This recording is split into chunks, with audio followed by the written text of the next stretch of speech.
Hey, good morning, Eastern Oregon, and welcome to this May 14th version of AM Live on EOA, your connection to Eastern Oregon. We're glad that you are here with us. If you want to find our content, go to EOA.network. EOA.network takes you to a link tree where you can find the location of our Facebook, our Roku channel, our website, our Instagram, all of that social media, and then all of this content ends up on podcast networks after the fact, so you can find that stuff there. So here in a little bit, we are going to have Neesha Turner, who is the Executive Director of Friends of the Children, which is an organization that's just been going about a year, a little over a year, and she's going to talk to us about the impact that is making locally and the impact that it will make in the future. Glad you're here with us. How are you? Morning. Doing all right? First Friday, yeah. Yeah. Speaking of Friends of the, what is it? Friends of the Children. Yes. On the day before yesterday, I was at a baseball game, and I saw one of their guys there with a kid. Cool. And they were watching, eating and watching the baseball game. It was kind of cool, actually. Yeah. No, and it's... at least I assume that's what it was. I mean, we could probably figure it out, but I'm pretty sure it was. Yeah. I don't know if that kind of stuff's confidential or, you know what I mean? Like, I would imagine there's some... Well, if they're going to be in public at some point. Yeah, I guess, yeah. Well, and I don't know, I mean, there are a number of organizations that kind of like adopt kids, and kind of mentor them along the way. Yeah, like Big Brother, Big Sister. Yeah, YMCA does a lot of that in bigger cities. Yeah. The Baptist church that I go to, they have a Fathers in the Field. It's a national organization that they're a part of. And it's kind of that thing. We've had one of those guys on the show before. Yeah. That was a long time ago, though. And that's but I mean, that program, Friends of the Children, is a long-term, I mean, they start young and are with them all the way. And Neesha will tell us all about that. All the way till they're 18? Yeah. Oh, wow. Yeah. This I father... need a friend. Can I get one till I'm 50? Yeah. Friends of the dummy? Friends of the 40-year-old? Yeah. We could start a foundation for you. Yeah, that would be awesome. No, the Fathers in the Field thing it's just mostly kids in their teens, Oh, okay. So, but Nice. still, super, I mean, those kinds of organizations just make a huge difference in the life of a kid. Yeah. So. Man, that hail yesterday was wild. I was walking down this hall right here, and it was so loud. For a minute, it was big, like gnarly and hail. I think I was out. I was at home still when that was going on, and the wind blew, but I don't think we got the hail. Yeah, it hailed here for sure. Yeah, it was wild. I wasn't expecting it, and then it was just nasty humid the rest of the day. Yeah. It takes a certain envelope of weather for you to be just really sunshine. happy. Sunshine. Yep. But not too hot. No moisture. But not too hot, though. No, I like it. Yeah. As long as it's not hot when I'm going to sleep, I can deal with 90, 100 degrees. Can you? Yeah. Yeah. Yeah. As long as it's dry. Yes. Okay. Yep. I don't want to be like soaking wet, like humid. Like no, it's some of the most miserable. I lived in the Midwest for a while in Kansas City, and when you get ready to go to sleep at night and it's 80 degrees and 80% humidity, that's just awful. When I was in Jackson, Alabama, I had to change my shirt 4 times in one day because I was just I wasn't even moving. Yeah, it was just. Well, and the problem is when it's humid like that, your sweat doesn't even evaporate. No, it just sticks on you. Yeah. It's nasty. Yeah. And this was like back before these kind of shirts, these water wicking. These are like what are they? There's a name, dry fit. Yeah. And they basically wick the water. They're polyester and spandex combined. Yeah. This was before them. This was like all cotton. Just soak it up and just stick to you all day. See, I'm still a cotton person. I just I can't, the blends. If you started wearing one of these, you would Really? never change. Really? I promise. Yeah. They're the most comfortable shirts there is, by far. All right, well, you want to do sports? Let's do it. All right.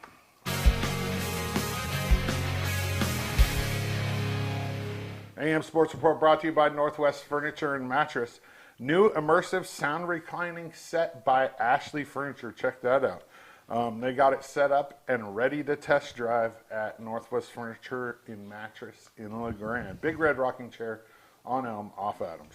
EOU softball knocked off the 1 seed Mobile, Alabama yesterday. So this would be, yesterday. And in the bracket championship, this is the opening round of the national championship. EOU is 1 win away from the NAIA College World Series, and they will play that game today at noon. I put a link in our social media to where you can watch that game for free. It's crazy. They're going to be right back to the NAIA World Series. They're on the winner side of the bracket, so they have to be beat twice in order to lose. So even if they lose this first game, they have to lose again. And right now there are 2 CCC teams in, 2 conference teams. College of Idaho and Southern both won their brackets yesterday. And today, EOU, UBC, which is British Columbia, and OIT all play for championships of their brackets. So essentially we could have 5 CCC teams out of the 10 teams in the World Series, which would be crazy. Unheard of. And that means all 5 CCC teams that qualified for the first round make it to the World Series as well, which is, it's wild. LHS softball dropped a tough one to Vail last night, 8-5. The Tigers scored 5 runs in the 7th. They kind of tried to make a little comeback bid, but fell a little bit short. They play Union Cove out in Union next Tuesday at 3. LHS baseball beat Mac High on Tuesday night, 17-7. I was at that game. I'm not a big fan of these non-league games against lower division teams right in the middle of the season. I don't know that it does a lot. Like you're playing a team that is probably middle of the road in 3A or 2A. I think they're 3A.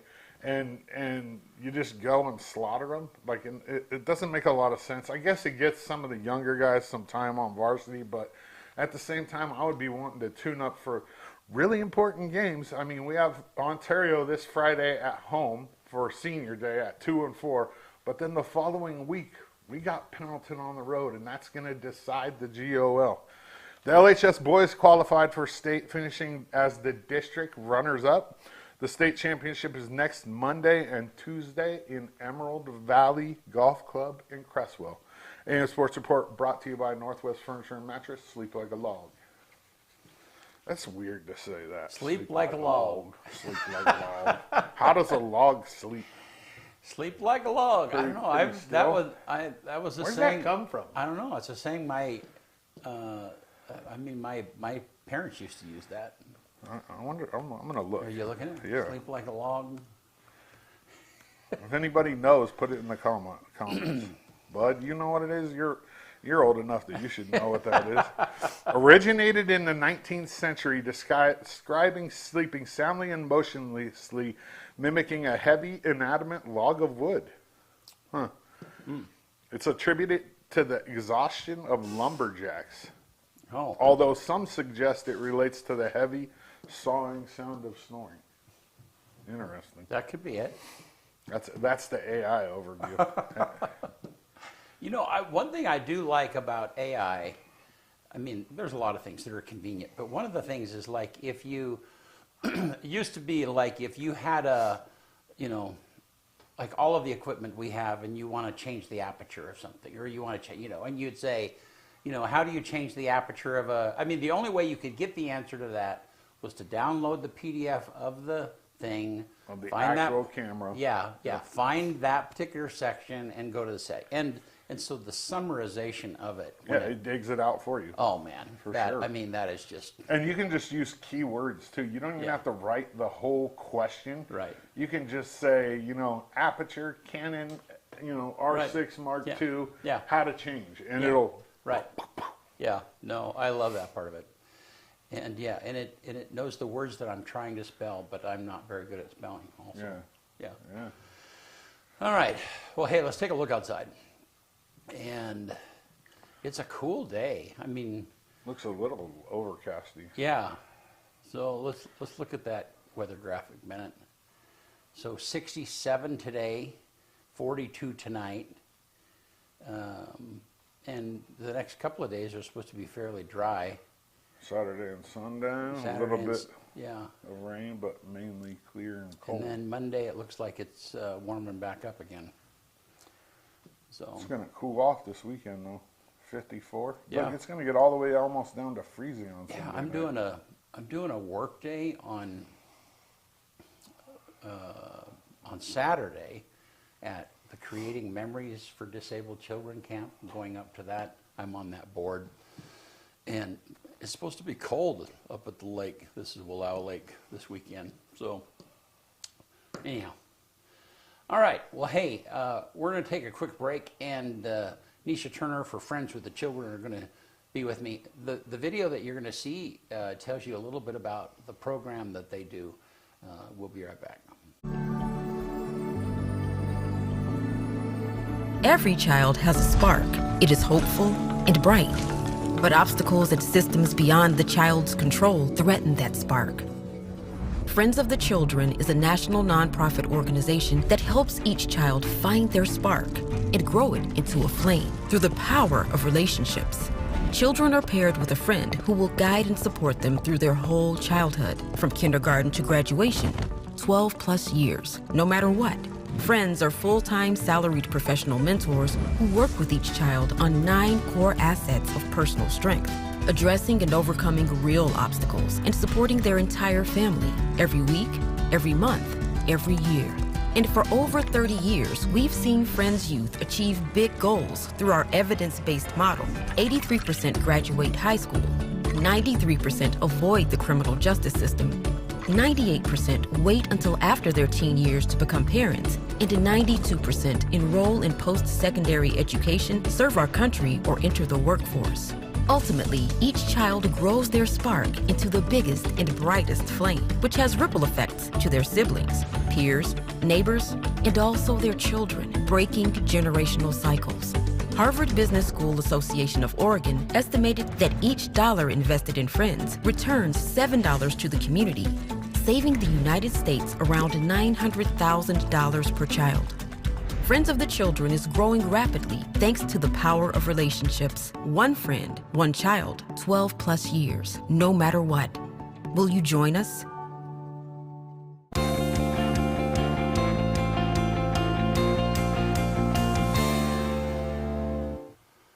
All right, we're back with Neesha Turner, Friends of the Children. How are you? I'm good, thanks. How are you? Good. Hey, thanks for jumping in with us this morning. Yeah. Absolutely. Yeah, and you and I we spent some time talking, I guess that was Tuesday, right? Yeah. Just Tuesday. yeah. And we had met each other briefly before, and then we spent some time talking. And then I said, well, what are you doing Thursday morning? Because we had an opening in the show, and you made it work. Here I am. Yeah. Well, awesome. Good. So, Friends, let's start with Friends of the Children a little bit. And so, we it first came onto our radar because, we do a show with Cody Bowen called Keeping It Clear. Kyle does it. Keeping It Clear with Cody. Was it Cody? Anyhow, Keeping It Clear with Cody Bowen. And Cody mentioned that there was a possibility of Friends with the Children coming to the Grand. And so, I don't know. This was a few years ago. What's that? That was like 3 years ago, Yeah. probably maybe 4 years ago. Yeah. So I guess, I don't know, let's just start there. So tell me how it got here, and then broaden out a little bit and tell me what Friends of the Children does. Okay, yeah, absolutely. So I would say that Cody, I kind of think of him as like our local champion. He knew about Friends of the Children early on, and in order for Friends of the Children to come into a community, the community really needs to be supportive. We want to be invited in, and so it was really important to spread the word and to talk about it, and Cody did a really great job of doing that. In fact, Cody is why I am in this position now. I ran into him And he was telling me about the organization. We used to work together when he was a school resource officer and I was a school counselor, and he was telling me about this great organization that was coming and that they were searching for an executive director and, you know, and a couple of other roles, and it just sort of like piqued my interest, and I started looking into it, and that's how I find myself here today. But to back up a little bit, we have a local woman who was born and raised here in LeGrand, graduated from LeGrand High School, graduated from EOU, worked here in the community. And she doesn't live here any longer, but still really has strong, important ties to the community. And it was really important to her that Friends of the Children come here to LeGrand if that was possible. And so the national office led the expansion efforts. Angela Groves was the expansion officer, I think, that a lot of people met. And she did a feasibility study and really looked at Eastern Oregon to see, you know, is this a place, is this a good fit? We all know that it is, right? That it's something that is so needed. But they logistically want to go through those steps. And so once that process was done, the seed funding, that part kind of, Angela also led that part. So that's just raising money to get the organization off of its feet, so that as an executive director in your first year, you're not only tasked with creating this, because although we have the umbrella of our national organization, we are our own 501c3. So it really is like a startup, like you're doing all of the things you would do starting a business. And so the purpose of the seed funding is to allow you to focus on building your team, enrolling your first cohort of kids, having those referral partnerships and making sure those are strong. So you're not having to worry as much about fundraising in that first year. And so once the seed funding goal was met, they were able to officially launch. That was maybe September of 2024. And I ran into Cody, I think, in November of 24, and then was hired in February of 25. So wow. Not very long ago. Okay. And so, and the seed funding those are donors that are outside of the area that just believe in Friends with the Children and give in that way, right? It's a combination. So there are definitely local supporters here. Okay. Christine Rude, who was our catalytic seed funder, and also the woman who really was just super, I mean, she was just like the backbone of bringing it here.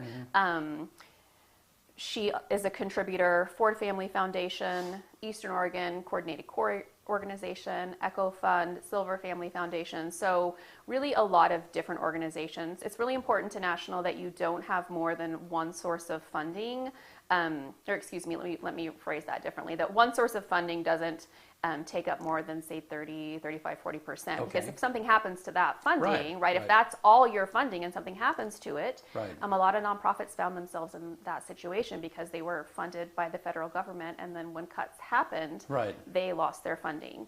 And so we actually don't at this time have any federal funding, so private philanthropists, individual family foundations.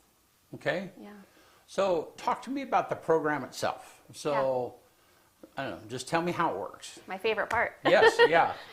So what we do, we work with local partnerships with schools. So we have memorandums of understanding. We work with local school districts, EOU Head Start, Center for Human Development, Oregon Department of Human Services, Child Welfare. So those are our partners, right? Because they are boots on the ground with kids every day. And so we work with them to try to identify the children that really need this program the most. We only are able to enroll 16 children per cohort or per group. And so if you think about, we're starting here in Union County, if you think about all of the elementary schools in Union County, 16 really isn't a large number of kids, and everyone could use a mentor, right? Yeah, and so we really have to find the kids that really are the most vulnerable, really facing the most challenges.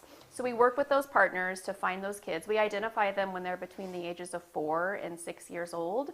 So they're in Head Start, they're in kindergarten, maybe in first grade. And we're looking for kids, again, who just have the odds are against them, right? Yeah, they have a lot going on. They've experienced multiple ACEs in their young life, an adverse childhood experience.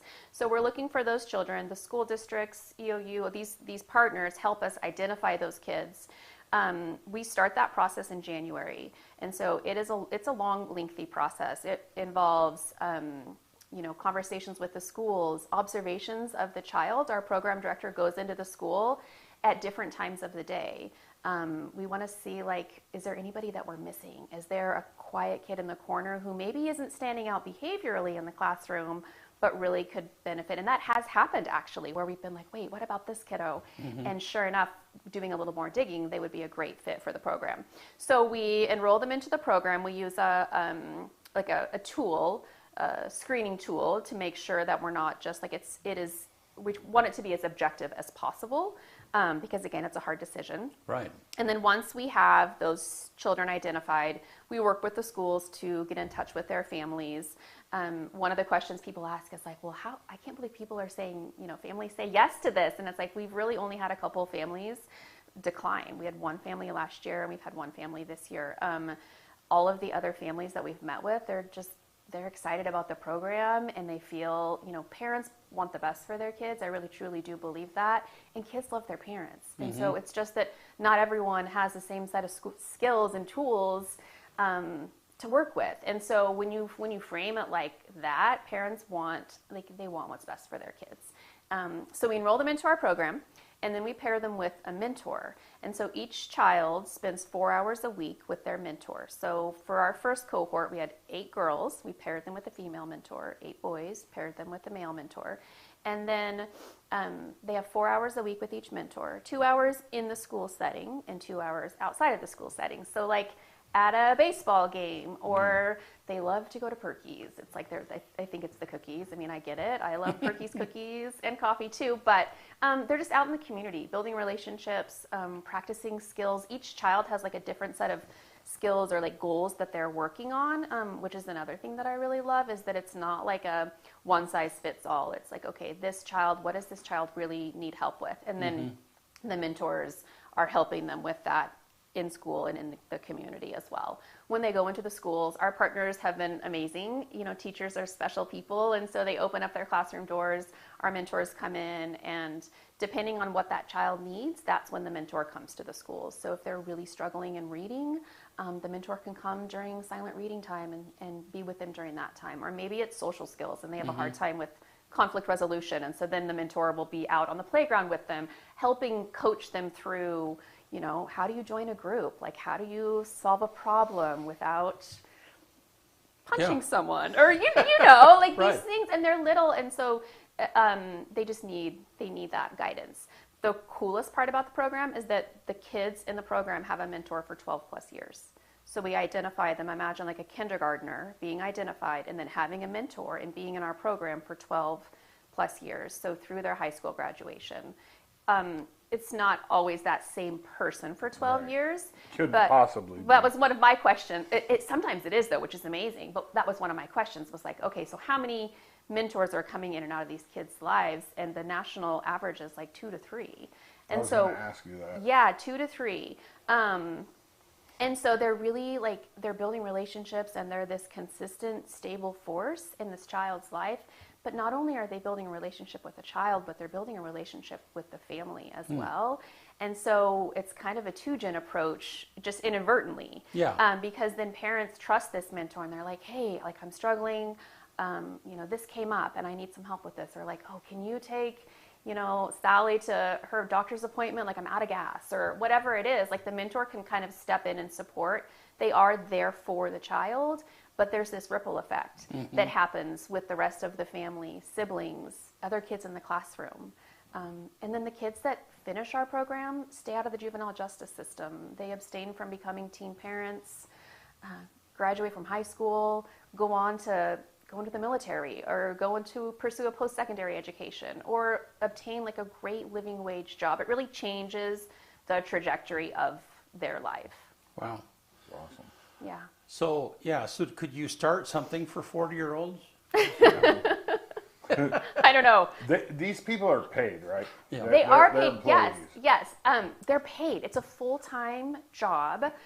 They make a living wage salary. We give them a 401k and benefits. Oh, wow. It's a job. We also really they are highly it's a process. There are 4 sometimes 5 interviews that they go through with varying members of our organization. We actually have a observational interview where we go to the park or we're at our clubhouse and we have a child come in. In the beginning, we just used our own kids because we didn't have children enrolled. Right. But I want to see, like, can you relate? Like, do kids like you? You know, do you enjoy being with them? Yeah. Little kids are, you know, each developmental stage of a child is different and unique, but it's like you have to enjoy getting on the ground and playing with little kids and being kind of goofy, and, you know, we want it to be a good fit, and we also want to look for someone who has some roots here, right? Like you can't really require someone to stay for a certain length of time, but we want people to understand that they're making a commitment to that child. We're making a commitment to that child when we enroll them in our program. And so it's not just like, I need a job so I can pay my bills. It's like, I need a job. Yes, it's paid, and there are these great, like, you know, financial, like monetary benefits to it, but also I get to do this work, like this hard work that's important to me too, and I'm committed to the community. So does a mentor have more than one kid? Yes. So each mentor has 8. Oh, right? Okay, so like got it, one okay. mentor, so like our mentor Connor Brandt, who you probably saw, right? Well, Is Connor. and it can't be. It has to be public, right? Yeah. Because there's pictures of him plastered all over him and the kid that was at the game. Yeah, we do a media release with our families. We have a Gotcha. couple of kids whose parents have asked us not to share, and so that's completely honor that decision, and that's no problem. The majority of them, though, are fine with us. They know that, like, when we share on social media and in our newsletters and on our website, really the purpose is just to try to, like, grow our program and increase awareness. And so, yeah, so Connor is with his youth at the game. Yeah. He's a mentor. He would be spending 2 hours out of school that week with that kid, 2 hours in school, and then the other chunk of his time, right, he has 7 other kids that he's working with. Okay. And then, so it's like 32 hours a week in service of kids, and then they have a day, 8 hours, that's really like their admin time. So meetings, documentation, everything that we do is documented and tracked. And so they have some time built into their schedule to make sure that all of that is done as well. Wow. So, yeah. And right now you have how many kids? So right now we have 27 because we have started last year right after I was hired. It was like I was hired, and then we started, like I hired for a program director, an operations director, and then we started working with schools to identify children. So it all happened really, really quickly. So we hired our first 2 mentors and enrolled our first 16 kids last year. And so they've been with us a year. And right now we're working on hiring 2 more mentors and then enrolling another cohort of 16 kids. Okay. So we are at like, what is that? 11. We're getting close, 2/3 of the way there. 11 of our second cohort of kids, our second group of kids. Okay, and so how many mentors do you have now? We have 2, and we're in the hiring process for 2 more additional. Mm-hmm. Okay. Yes. And where does it cap out? How many, what's the goal? Yeah.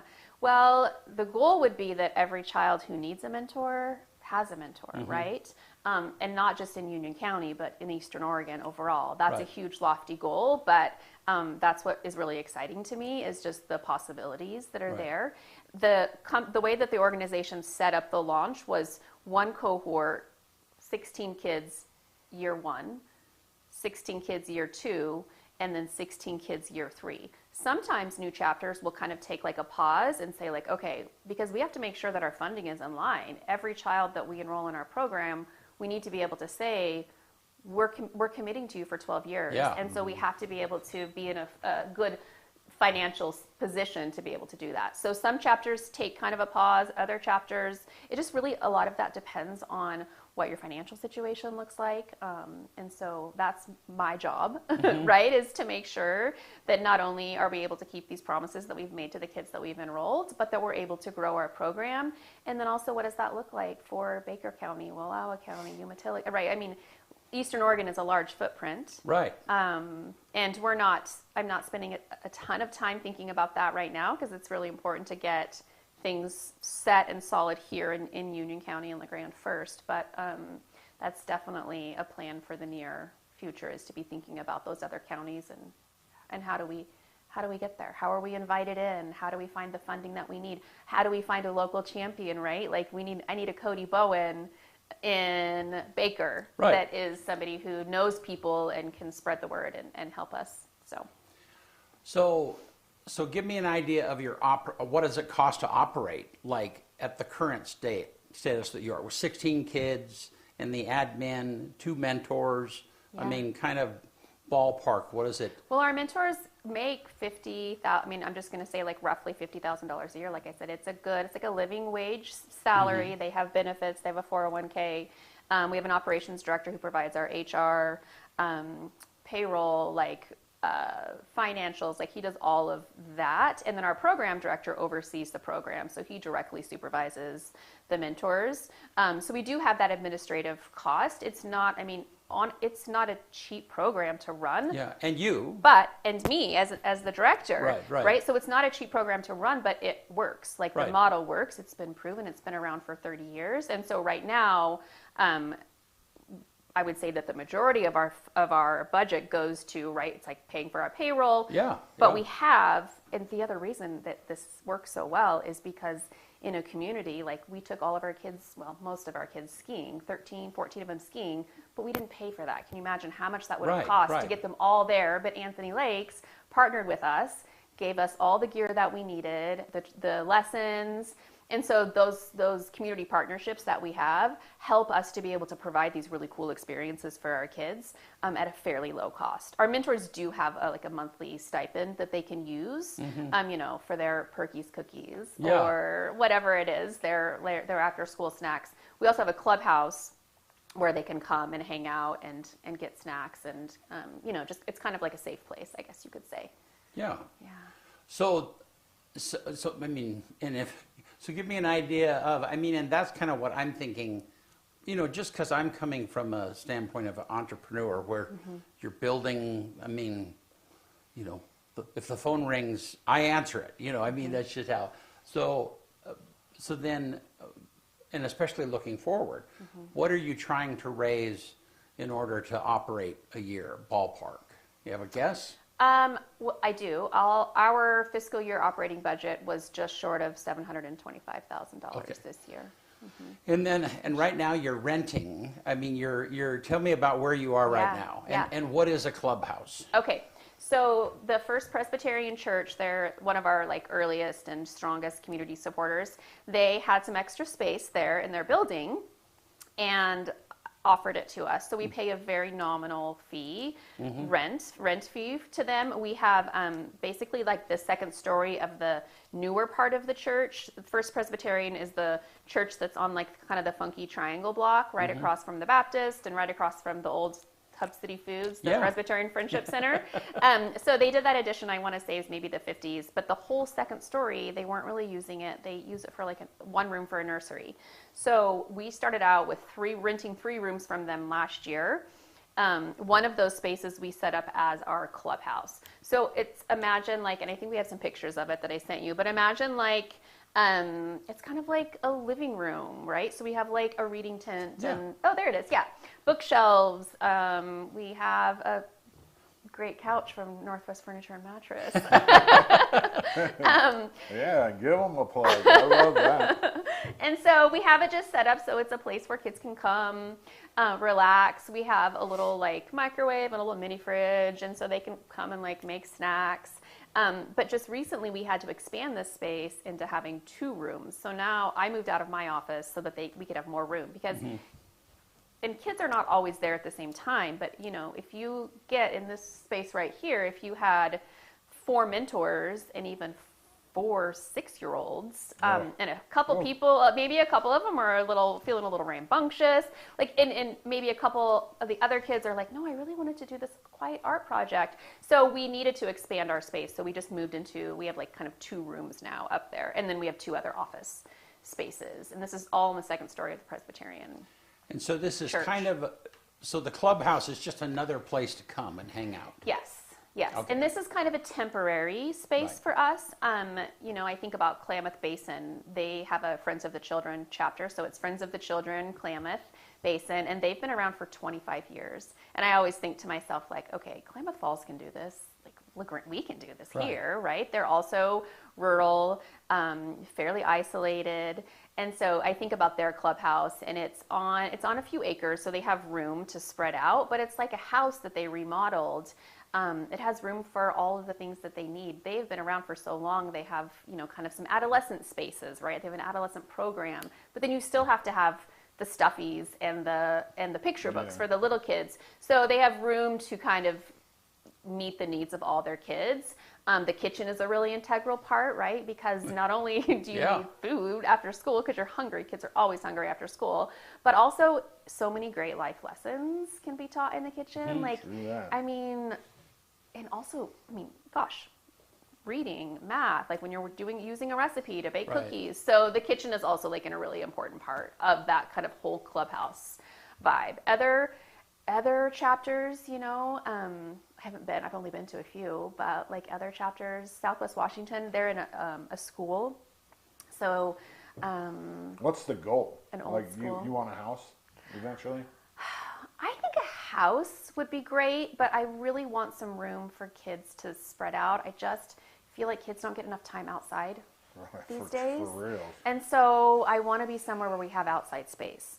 We can have like a basketball hoop, and we can have a larger yard, some green space where they can play and catch butterflies and plant flowers, or they have little raised beds. They can plant a garden, right? They get to do all these things that maybe they can't do at home because they live in an apartment, or they just don't have like the space or anyone to help them with it.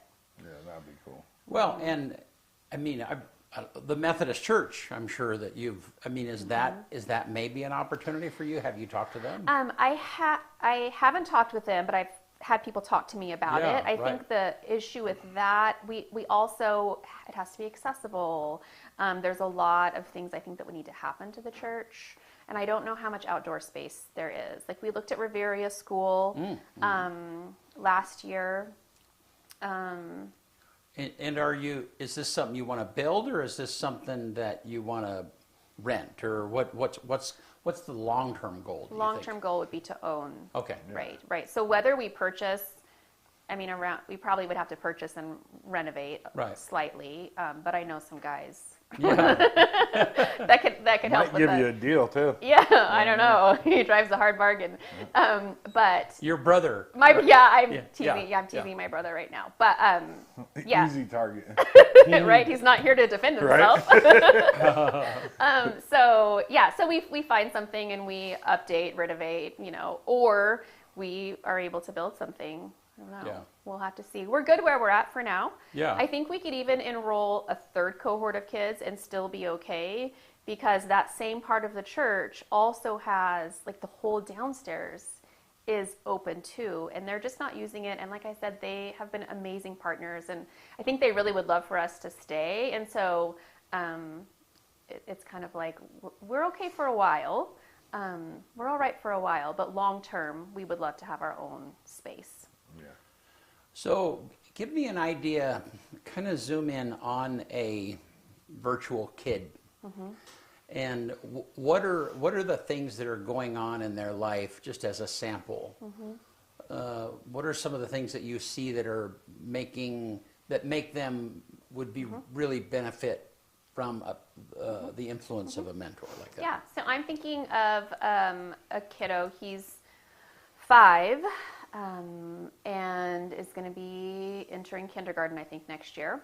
5 years old. He's experienced foster care. One of his parents has been incarcerated. Parents have struggled with opioid use, involvement with child welfare, struggles in school. Those are a lot of really big things for a little one to have experienced and encountered, right? So I'm thinking about him. He had experienced all of those adverse childhood experiences, or ACEs, as we refer to them, by the time he's enrolled in our program, right? So we enroll him in our program.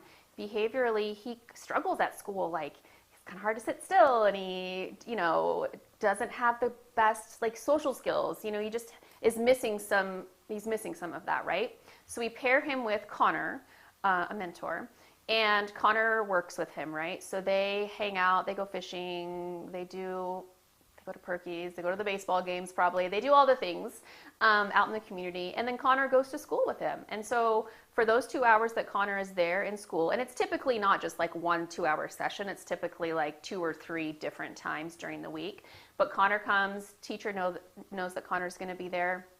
And he's there with this student, with this child of ours, and, you know, helping to keep him on track, or just kind of quietly like, hey, let's try this instead.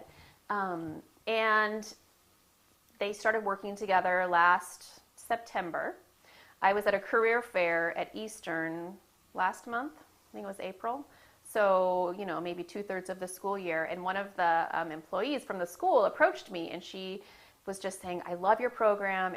It already is making such a huge difference. She was able to speak to like just the change in this child's ability to like focus and not disrupt other people's learning and solve his problems in a more appropriate way. All of these great skills that are lifelong skills that he's going to need to have in order to be successful in life. And Connor is there teaching him those, you know, at age 5, at age 4, and age 5. And now Connor gets to follow him to the next school, right? So now they get to be in kindergarten together, and then first grade and second grade. So you can imagine the possibilities year after year for that child. And so that's the example that I thought off like the top of my head, right? Right. But it's just really special, and it's really cool. And it's something that our community did not have. No, and I totally see that. And I can certainly see the benefit. I guess I'm wondering about, you know, I mean, it's been a long time since I've been in grade school, but if one of my other students that I was going with, they had an adult that was like looking over their shoulder, I would be like, who's that dude? I mean, is there, so I guess the question is there some stigma, and maybe this is just a broader question about education these days, is there a negative stigma for a student to have an adult helper, regardless of what they're needing help with? Or is that kind of do students just kind of go with that? I mean, it's different than when we were kids. So I would say, and I'm a former school counselor. Right, yeah. I've spent many years working in the school system, and really over the years, the transition has been to be much more inclusive, right? So rather than like if a student needs help sending them out of the classroom, the idea is no, they're a part of the class, they just need help in a different way. So who can we bring in to help that student? So I would say, especially at elementary school, it's not weird to have like somebody next to you, right? All the kids, in fact, at one point we had 2 kids that were both in the program with the same mentor, and they were like, no, he's my mentor. No, he's my, they call him friends. He's my friend. No, he's my friend. So, in fact, I would say the opposite. Like the kids want that. There's definitely not a stigma attached to that. Now, I'm sure as we get to middle school, right? Once we've been here for a while and we have kids in middle school, maybe we have to reformat what that looks like. Like maybe I would say it's going to be an individual case-by-case basis, right? But we do know that as kids get older, and especially if they're doing well, you know, they might need and or want kind of less of that direct in-school support. So maybe it shifts a little bit, and so we roll with that and figure out a different way to do it. But at the elementary level, no stigma. No, they're probably cooler. Well, yeah. Even elementary kids, they're not dumb. If they see a kid that is struggling, like, it's probably a sense of a relief to them that somebody's in there to help keep that person on track, because then they're not distracting them. You know what I mean? Like, even to that point. Yeah, and like our teachers are so great. They spend time like, they're like, hey, this is who this person is. This is what their job is. You know, the kids, I think, get really used to having that extra person in the class, because again, nowadays there are so many more people kind of in and out supporting different children that it doesn't stand out. Is there more boys or more girls in the program? It's even. And you have to do it like that because a boy has to be with a male, a girl has to be with a female. Yes, but I would say that especially in this cohort, we had more boys. So refer to us. That overall, it's like that. And right, there's lots of reasons why that could be. But I will also say that there were almost 70 kids referred to us. So we got referrals from Child Welfare, so ODHS Child Welfare, Center for Human Development, LeGrand School District, Union School District, Imbler School District. Oh, and Head Start. 70 children, and we have room for 16. Yeah, that's not very good numbers. So that's hard. That's the hardest part, right? Is because were there some kids on that list that maybe were referred that, well, I don't even think so, because I really truly think that like any kid would benefit. But right, so we have to look at all those kids and be like, okay, so which ones really need us the very most, and try to find those kids. But of that almost 70 kids, there was a majority of boys on the list for sure. So, tell me a little bit about you. How did you, I mean, we talked a little bit, kind of give me the thumbnail version of your life, where you were born and how you got to LeGrand, and yeah. Okay, well, I was born here. Okay. I'm pretty sure. Yeah, I was born here. My mom is from I'm a member of the Confederated Tribes of Grand Ronde. So my mom grew up over on the coast, the Willamette Valley, in Grand Ronde, Oregon, and in Tillamook. And I lived in Grand Ronde. You did. I remember that we have talked about this before. Yeah. It's most people are like, where is that? It's also confusing because it's Grand Ronde, Oregon, and this is the Grand Ronde Valley. So Grand Ronde, the community, is like 30 miles southwest of Salem, like heading towards the coast. Like if you're in Salem and you want to go to Lincoln City, you have to drive through Grand Ronde. You're literally right at the casino. You might not know you're driving through Grand Ronde, but you actually are driving through Grand And that's Ronde. a reservation? Yes. Okay, and it's called Grand Ronde Reservation? The Confederated Tribes of Grand Ronde. So okay, thank you. Umpqua, Rogue River, Molalla, Shasta, and Kalapuya, those are the main bands of people that make up that. So I'm Umpqua and Rogue River. That's my lineage. And so my mom grew up there. She met my dad on the coast. He grew up in Madras in Central Oregon. And I think they just wanted something different. They were kind of adventurous, and so they landed here in Eastern Oregon in the mid-70s, and then kind of never really left for a very long period of time. So I was born here. We lived in Wallowa County for about 8 years when I was really little, and then my dad didn't want her driving back and forth. She wanted to finish her degree at Eastern, and he didn't want her driving back and forth. She was the first, at that time, the first person in her family to graduate from high school, and so to her, finishing that college degree was like really, really important. And so, but he didn't want her driving, which I get, driving the canyon at night. So we moved to LeGrand, and in the winter. So we moved to LeGrand right before I went into third grade. We moved back to LeGrand, and then I graduated, went to Greenwood in the middle school and the high school, graduated. I went on to college at Oregon State University in Corvallis, majored in human development and family science. Didn't really know what I wanted to do, so I went to work for my tribe as a child welfare caseworker for a year. Then I moved to Central Oregon, worked for a few years there for the state, and it was there that I realized I spent a lot of time in schools, like interviewing children, and I realized the elementary school was a really fun place to be. It's just the kids are the cutest, and they say really funny things, and just it's like the energy and the vibe of an elementary school is like none other. So I went back to get my master's in counseling so that I could be an elementary school counselor. And did that for a few years in Central Oregon. And then I moved back here, it's been 15 years at least. Worked at the middle school for my first 3 years. When Mary Lou Pierce retired, I was able to get her job, and it was funny because she was my middle school counselor when I was a kid. Mine too. Right? And so then she retires, and so I am lucky enough to get her job, and I am there for 3 years. And then at that point, my mom passed away, and she was a really important part of my life. I mean, she was a real important part of a lot of people, the community's life. Yeah, thank you for saying that. She really was. She was an amazing woman.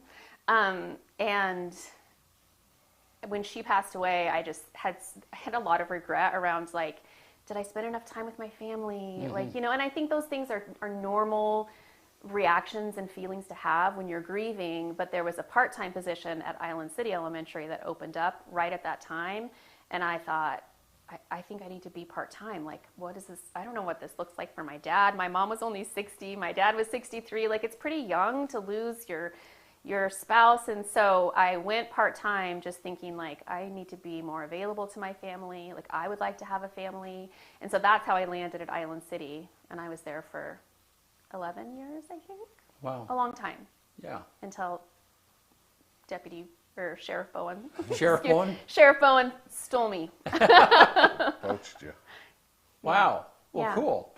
So tell me, what do you do on a daily basis? I mean, because especially because the organization is kind of a template a little bit. This is what we need. This is the amount of money, because there are 46 chapters. Is that what you told me? Yeah, I think 45. 45. We were the 42nd last year. Yeah, and we're actually, I'm going to have a conversation with Terry. Yes. Who is the current CEO? Yes. Okay. Of Friends of the Children National. So Friends of the Children is a national nonprofit. Right. And Friends of the Children Eastern Oregon, right? We're just Right. this little Yeah. offshoot, although we are our own entity. Right. And so anyhow, that'll be, we're going to do a recording of that next week, and that'll be released at some point down the road, and we'll kind of know a little bit more about the bigger history. organization. Yeah. And kind of how it got started. But so it's this template when things are just getting going. What is your day-to-day life like? It's all over the place. Yeah. Really kind of hard to predict. So I might be working with Cole, our program director, on child enrollment because I have that really strong background in program, and I have a lot of relationships with the schools already. We work together pretty closely. Again, it's really important to me. Like, this is a special program, and I really want to make sure that we get the right kids and that we're supporting them the best way. So Cole and I will work together on program type stuff, and maybe come up with some fun ideas. And then I'll shift. Maybe I'll run and have coffee with a donor or someone who has just some questions. All the time, people are like, "Oh, I heard about that. Like, I want to learn more. Can we connect and can we learn more?" So I feel like I spend a lot of time in coffee shops, drinking coffee, which is fine because I love it. So that's a good fit. And then maybe I'm back to the clubhouse. And then if I'm at the clubhouse and it's like the kids are there, they always come in and say hello. I also spend some time just like in coordination and connection with National. So in terms of like marketing and finance, like, again, they have this template. And so although we are our own entity, it's really important that we stay true to the mission. And so working with them to make sure that those things are also happening. Angela, who led the expansion here, she is still an integral part of my my week for sure. We connect at least once a week and just sort of like, how are things going? Right now, I'm spending a ton of time planning Friendraiser, which is our very first fundraiser. I was just going to bring that up. Yeah, we haven't even talked about it. Yeah, that's like... It's like a week away from today. Yeah, it is. I'm like living and that's what it's called, Friendraiser? It's called Friendraiser, yeah. Okay. So each Friends of the Children chapter, almost all of them have this like a fundraising event. It's kind of like their signature event called Friendraiser because that is like the greatest play on words. How could you not have it called Friendraiser? So ours is next Thursday, May 21st at the White Barn. And that's what I'm doing right now, like every second of every day of course, is just planning and getting ready for that. It's going to be super fun. It's not like your typical fundraiser, I would say, at all. Last year, I actually traveled to visit a couple of other fundraisers because I wanted to learn, like, what do I want to do? Maybe what do I not want to do? I mean, like, it's Eastern Oregon. Like, I don't want to say like black tie only. That's not going to fit, right? Mm-hmm. Like, you have to be able to... No, you got to have a little poo on your boots. You have to be able to be comfortable. And so I want it, and it's about our community, and it's about, like this mission that we have to support these kids and make these long-standing changes and impact in our community. And so I wanted it to be reflective of our community as well. And there's going to be a guest, right? Like a dude that... There is, yeah. So Jimmy was a graduate of Friends of the Children, if you will. So Friends of the Children started in 1993 in Portland, and Jimmy, I want to say he graduated in 2008. So he's coming to speak. He has a really rough story. He was brought into Friends of the Children, assigned a mentor, and it changed his life. And so he's coming over from the Valley. He lives over in the Valley area. He's going to come over and speak to us. It's going to be really exciting. I will come up with something to say. It'll be fine. You got a week. I've got a week still. Terry, our CEO, she and her husband will be there. We have some other important out-of-town guests, Gary and Christine Rude. They'll be joining us. Brad and Christy Timmons. Timmons Law is our presenting sponsor. And so they'll be joining us. And then honestly, I wasn't sure. This is my first time doing something like this, but the White Barn isn't a huge venue, and I pre-sold 20 of the tables. So the support from our local businesses and community members, it just, I don't know, makes me... That's what this town does. It's just really cool. It's just really cool. Especially when it comes to youth. It's just, yeah. And then there were a couple people that were like, well, I can't come, but here, I'll just buy a table. Can you put someone else there? Or, well, I just wanted to give you some money because I think this is like such a cool thing. Right. And so I feel like, you know, the more that we can spread the word and share what we're doing, the better that we're able to like spread that. And then also, I don't know, I want to honor all of these people that have contributed. Right. And said like, hey, this is important to us too. Because You it is can important. still get tickets though, right? You can still get tickets. Yeah. Absolutely. You can buy individual tickets, food, drinks, all covered. It's going to be really fun. Yeah, and so Bennett, go ahead and put that QR code up. So then this is where they can go. Or Yes. you can click the link Click Yeah. the link. in Yeah. the comments. Yeah. Well, cool. Yeah. Well, so what do you think? I mean, are there days that it's like this is overwhelming? I mean, is it rewarding? I know. Can it give me? Yeah. How do you feel about this? Especially, I mean, you have so much to draw from. Yeah. You know, in being here and knowing Eastern Oregon, and yeah. I, without a doubt, miss the kids in my school immensely. Yeah. When I see them out in the community, it's, you know, that part is hard. Yeah. And so I miss that, but to be able to do something that helps not just the Island City elementary school kids, but that can benefit all of our county and then eventually all of Eastern Oregon, to me, that's like my driving force. As a school counselor, I can't tell you how many times there were kids that I could have referred to a program like this. Kids that I maybe met when they were in kindergarten or first grade, and I was their school counselor for 5 years. Right. And you pour your heart and your soul into them, and that sometimes isn't enough. Right. And so to me, Friends of the Children can be that enough. And so it's this filling this gap in resources that we didn't have for children. And so I wasn't trying, like I didn't really want a new job. I wasn't Right. trying to leave. It was just like, we have to have this. And I like a challenge.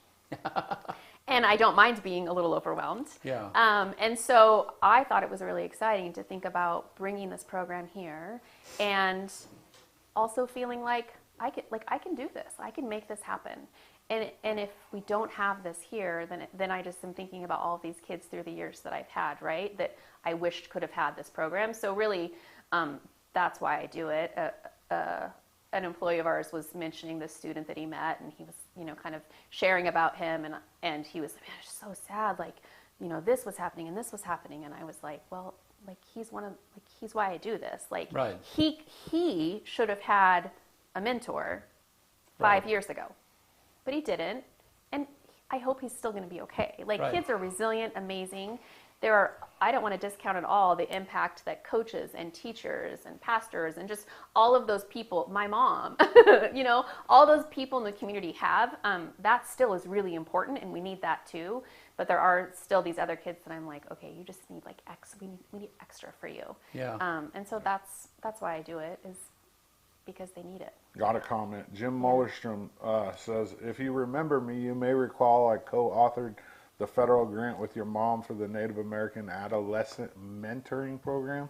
Wonderful to see her and your legacy continue. Thanks, Say Jim. hi to your dad and Jammer for me. Thank you, Jim. I will. Yeah. There's other comments, but Yeah. Yeah.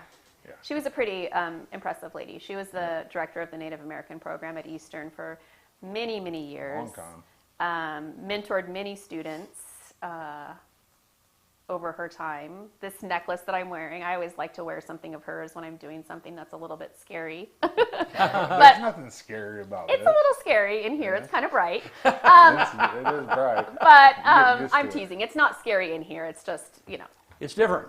it's different, right? It's something that you're not Yeah. used to. But I'm sure that one of her students gave her this Yeah.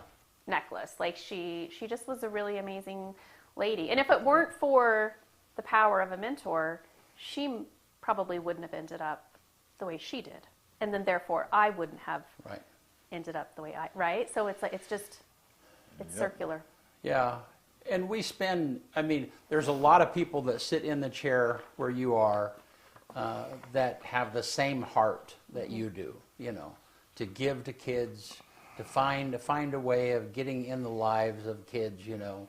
I was a youth pastor for 6 years, and there are times that, you know, I've shared this before, that you run into somebody and it's like, I don't know what's going on in their life, but I need to be in close proximity to them, you know, and physically, I need to be there so then, you know, I could just wear them down and figure out what's going on and you know, at least be some kind of a positive voice in their life. Yeah. So, no, thank you for doing this, and thanks for being here. Yeah. Thank you for having me. Yeah, and one more time, your friend raising, what that was? Friend Raiser event next Thursday night. next Thursday. 5 o'clock. Yeah. Doors open at 5. You don't have to come right at 5. It's okay. Yeah. You don't have to dress up fancy. Yeah. Just come as you are, Okay. and we'll feed you, and we'll have drinks, and Yeah. we'll have music, and we'll have a really inspiring program, and you'll get to learn a lot more about Friends of the Children Eastern Oregon. Great, yeah, cool. and hopefully they will bring their wallets.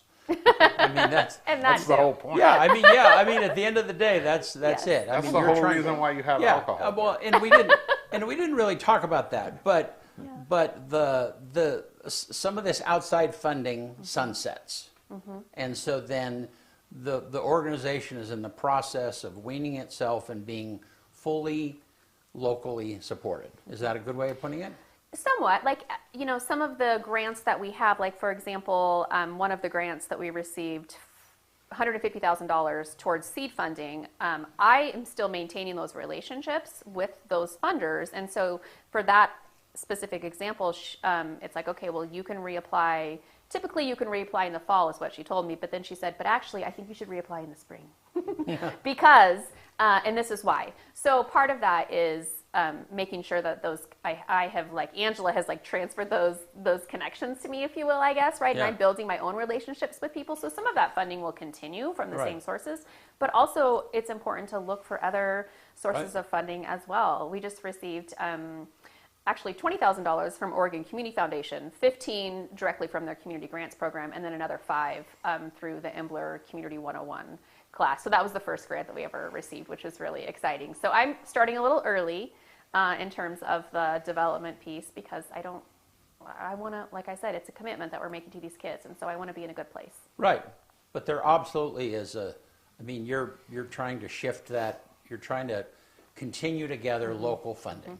Yes, absolutely. And that's the point of the banquet. That is the point of the banquet. Also on our website, Yeah. there are places where you can get involved. It talks about volunteer opportunities, ways to give. You can always give a one-time donation. We have something called the GEM program, Give Every Month. And so you can just sign up for, like, a recurring subscription, and it just automatically comes out of your account. It's super easy, and that's another really great way to give. We're also always accepting, like, donations of books or things, you know what I mean, toys, things like that Yeah. that we could need. There's opportunities to get involved around the holidays. There's always ways to be involved. Couches from Northwest. Furniture Well, yeah. I mean, I paid for that couch, but I did Oh, get a good donated. I that. did get a good deal. Hey, they're all about the youth and the community. I'm sure you could have got that. Yeah. Positive. Well, thank you so much for being with us. Yeah, we appreciate it. Thanks for having me. Yeah. All right, want to get us out of here? Let's do it. On this day, May 14th, 1787, delegates gather in Philadelphia to draw up the Constitution of the United States of America. 1908, on this day, the first passenger flight in an airplane. 1973, the U.S. Supreme Court approves equal rights to females in the military. Gosh, that doesn't seem that long ago. What year? 1973. 2024, on this day, Google unveils new generative AI at its annual conference, forcing users to view AI overviews at the top of the search results, despite them being factually incorrect 60% of the time. 60% of the time. The You hear AI that, is- right? Yeah, the Google AI overview is Is not Factually correct. incorrect 60% of the time, DC. Oh, Maybe man. we shouldn't use it. I mean, that's not good. That's not a good batting average. Maybe it's gotten better. I hope. Yeah. The #1 movie on this day in 1986, Top Gun. And then the quote of the day comes from Jeff Cooper. A smart man only believes half of what he hears. A wise man knows which half. One more time. A smart man only believes half of what he hears. A wise man knows which half. Boy, that's a good saying for today's climate. I'm running out of quotes, man. Yeah, I are have ya? to dig. Yeah, every day I got to dig for quotes. So I don't want to repeat them. Yeah. So it's like, but I also don't know. That might be a repeat. Who knows? I try to remember, but I don't have a list of them. Hey, thank you. Appreciate you being here. Yeah. So, and who's My here on pleasure. Thursday? I'm sorry.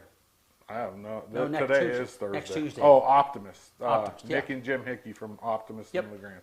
All right. Thanks, you guys. We'll see you soon.